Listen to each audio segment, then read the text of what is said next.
कहानियाँ हमें काफ़ी कुछ सिखाती हैं। अगर हम जिंदगी की किसी मुसीबत में फंस जाते हैं तो कई बार कहानियाँ हमें इनसे निकलने की सीख देती हैं। कई बार हम सोचते हैं कि अगर हम अपने घर की जिम्मेदारियों से मुक्त हो जाएं तो जीवन में जल्दी प्रगति कर लेंगे, लेकिन ऐसा नहीं होता है। हमें याद रखना चाहिए कि हमारे जीवन में घर और परिवार की क्या अहमियत है। तो आज की कहानी भी इसी के ऊपर है। अगर आपको हमारी आज की कहानी पसंद आए तो लाइक जरूर करें। आसमां छूने की तमन्ना किसे नहीं रहती। जीवन में ऊंचा उठना आसान भी है और कठिन भी। कई लोग जीवन में ऊंचे तो उठ जाते हैं, परंतु वहां जाकर वो घमंड में फूल जाते हैं, अकड़ जाते हैं और अपनों को या जिनकी वजह से ऊंचे उठे हैं उनको हीन दृष्टि से देखते हैं। फिर जब उनके जीवन में डाउनफॉल आता है, उनका सामना उन्हीं अपनों से होता है, तब वो पछताते हैं। इसलिए ये ध्यान रखें कि जीवन में कितना ही ऊंचा उड़े, लेकिन जमीन से जरूर जुड़े रहें। अन्यथा जब जिंदगी की पतंग कटती है तो लुटने वाले छीना झपटी करके फाड़ देते हैं, या फिर वो पतंग किसी और की हो जाती है। कहानी शुरू होती है पिता और बेटे से। एक बार एक आदमी अपने बेटे के साथ एक पतंग उत्सव में जाता है, जहां इस उत्सव में लोग रंग बिरंगी पतंगे उड़ा रहे थे। ये देख उस आदमी का बेटा भी बेहद खुश हो जाता है और उसका मन भी पतंग उड़ाने को करने लगता है। इसलिए वो अपने पिता से कहता है, पापा, मैं भी पतंग उड़ाना चाहता हूँ, मुझे भी पतंग खरीद दीजिए। बेटे की इच्छा जान उसका पिता दुकान पर जाता है और उसके लिए एक अच्छी सी पतंग और मजबूत सी डोरी खरीद कर लाता है, जिसे देखकर उसका बेटा बेहद खुश होता है। फिर थोड़ी देर बाद उसका बेटा पतंग उड़ाने लगता है। धीरे धीरे उसकी पतंग बहुत ऊंची उड़ने लगती है, लेकिन वो इससे खुश नहीं होता। वो चाहता था कि उसकी पतंग और ऊंची उड़े। उसने अपने पिता से कहा, पापा, ऐसा लग रहा है कि इस डोर की वजह से पतंग ज्यादा ऊंची नहीं उड़ पा रही है।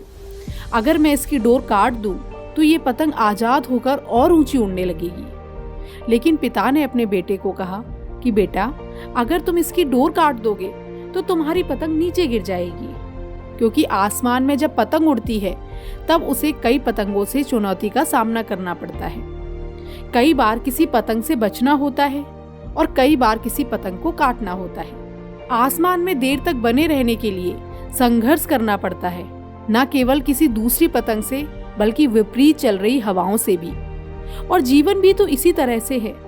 हमें कई लोग चुनौती देते हैं और कई बार हम विपरीत परिस्थिति से घिर जाते हैं। ऐसे में समझदारी से काम लेकर हमें खुद को ऊंचाई पर बनाए रखना होता है।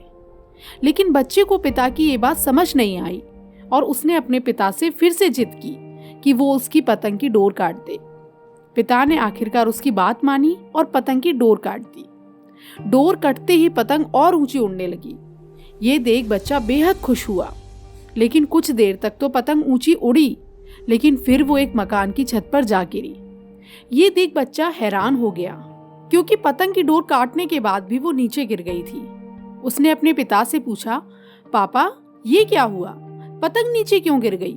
इसे तो आसमान में और ऊंचा जाना था। तब उसके पिता ने उसे समझाया कि अगर तुम्हें ये लग रहा था कि डोर पतंग को ऊंचा उड़ने से रोक रही थी, तो ऐसा नहीं था। डोर पतंग को सहारा दे रही थी।